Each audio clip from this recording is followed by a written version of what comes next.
તો senior citizen ભાઈઓના હોદ્દેદારોને હું વિનંતી કરું કે આપણા પ્રમુખ શ્રી વ્યાસભાઈ, રસિકભાઈ ગાંધી, અશોકભાઈ અને વિઠાભાઈ હાથ, શાલ,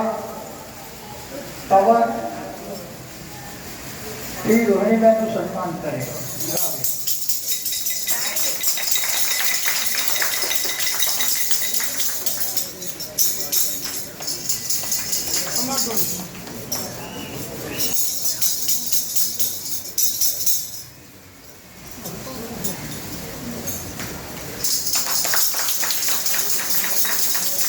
મિત્રો,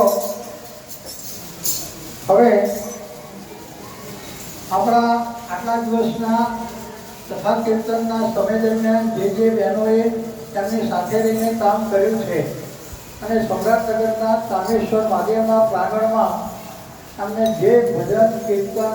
અને સત્સંગથી આ ધરતીને પવિત્ર અને પાવન કરી છે એવા બહેનોનું પણ સન્માન આપણે કરવું જોઈએ. તો એવા બહેનોના સન્માન કરવા માટે હું